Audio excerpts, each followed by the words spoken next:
நல்லதே நினையுங்கள், நல்லதே நடக்கும். மார்ச் 28, 2025 மேசராசிக்கான இன்றைய ராசி பலன். மேசராசிக்காரங்களே, இன்றைக்கு கிரகங்கள் எல்லாருமே ஒரு அருமையான அமைப்பில் அமர்ந்திருக்கு.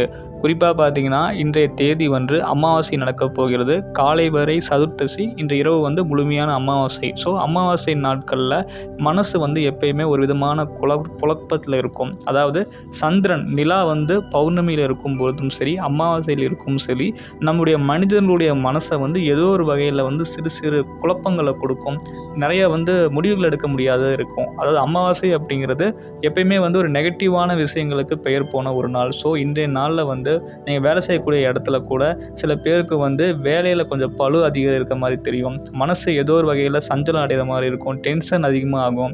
வேலையோட சுமை பெருசாக இருக்கிற மாதிரி இருக்கும். இன்றைக்கி நம்மளுடைய மனசை நம்மளே கண்ட்ரோல் பண்ண முடியாத அளவுக்கு ஒரு விதமான பயமும் பதட்டமும் இருக்கிற மாதிரி இருக்கும். ஸோ நான் ரொம்ப நெகட்டிவாக சொல்கிறேன்னு நினச்சி பயந்துக்காதீங்க. அமாவாசை அப்படிங்கும்போது அதிலும் குறிப்பாக கும்பத்தில் சனி பகவானோடு சேர்ந்து இருக்கக்கூடிய இந்த அமாவாசை ஒரு முழு இருட்டாக இருக்கும். ஓகேங்களா? இந்த உலகில் இருக்கக்கூடிய எல்லா உயிர்களுமே வெளிச்சத்தை தான் விரும்பும். இரவு நேரம் வந்துருச்சு அப்படின்னாலே நம்முடைய பாரம்பரியமே ஒரு இரவு நேரத்தில் ஒரு குகையில் வாழ்ந்த ஒரு நாட்டோடி குடும்பமாக வாழ்ந்தது. அதாவது ஒரு காட்டு மிராண்டிகளாகவும் ஒரு காட்டில் வாழ்ந்துட்டு இருந்த மனிதர்கள் எல்லாருமே இரவில் ஒரு குகையில் ஒரு நெருப்பை வச்சுக்கிட்டு ஒரு அமைதியான வாழ்க்கையை வாழ்ந்திருப்பாங்க.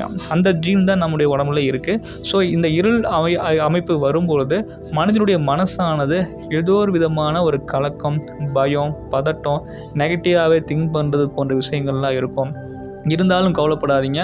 உங்களுக்கு மற்ற கிரகங்கள் எல்லாமே வலுவாக இருக்குது. ஏன்னா 2ஆம் இடத்துல குரு பகவான் இருந்து உங்களுடைய காம திரிகோண ஸ்தானங்கள், அதாவது 2, 9ஆம் பாவகம், 5ஆம் பாவகம் அப்படின்னு சொல்லக்கூடிய ஒரு வறுமையான அமைப்பை பார்க்குறாங்க. ஸோ அதனால் உங்களுக்கு மேசராசிக்கு இயல்பாகவே நல்ல பலன் நடக்கப் போகுது.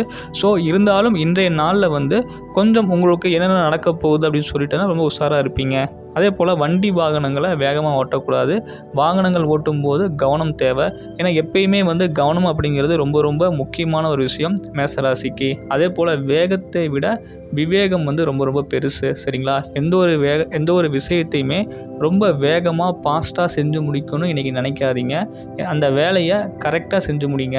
ஏன்னா நீங்கள் வேலை செய்யக்கூடிய நிறுவனத்தில் உங்களுக்கு ஏதாவது ஒரு வேலையை அசைன் பண்ணியிருக்காங்க அப்படின்னா அந்த வேலையை கரெக்டாக செஞ்சு முடிக்க முயற்சி பண்ணுங்கள். வேகமாக செஞ்சு முடிக்க முயற்சி பண்ணாதீங்க. அதே போல் தொழில் அமைப்புலையும் அப்படி தான். தொழில் வியாபார அமைப்புகளையும் உங்களுக்கு சில சிக்கல்கள் ஏற்படுறதுக்கு வாய்ப்புகள் உண்டு. தொழில் போட்டிகள் நிறைந்த ஒரு நாளாக இன்றைக்கி இருக்கும். சில பேருக்கு உங்கள் பூர்வீக சம்மந்தப்பட்ட நபர்களுடைய அறிமுகம் இன்றைக்கி நடக்கும். சில பேர் நீங்கள் என்ன பண்ணலாம், உங்களுடைய பித்ருக்களுக்கு ஏதாவது பித்ரு தர்ப்பணம் செய்யாமல் இருந்தீங்க அப்படின்னா இன்றைய நாளை செய்கிறது ரொம்ப சிறப்பான ஒரு நாள். அதே போல் உங்களுடைய குலதெய்வத்துக்கு இன்றைக்கு தேவையான ஒரு பூஜை புனஸ்காரம் செய்யலாம். நீங்கள் அங்கே கோயிலுக்கே நேரடியாக போய் கூட அந்த பரிகாரம் செய்யலாம். ஒருவேளை போக முடியாதவங்க அந்த கோயில் அறங்காவலர்கிட்ட சொல்லி உங்கள் குலதெய்வத்துக்கு இன்றைக்கி பொங்கல் வச்சு வழிபாடு செய்கிறது, இல்லை சாமிக்கு சிறு பூஜை செய்வதற்கு பால் வாங்கி கொடுக்கறது, பூ வாங்கி கொடுக்கறது போன்ற விஷயங்களுக்கான பண உதவியெலாம் நீங்கள் செய்யலாம். ஸோ இன்றைய நாளில் ஏதாவது ஆதரவற்ற அனாதை குழந்தைகள் மற்றும் முதியோர்கள் காப்பகங்களுக்கு போயிட்டு அவங்களுக்கு தேவையான சிறு சிறு உதவிகளை செஞ்சுட்டு வர்றது உங்களுக்கு மிகப்பெரிய ஒரு சிறப்பான நாளாக இந்த நாளை மாற்றும். நன்றி.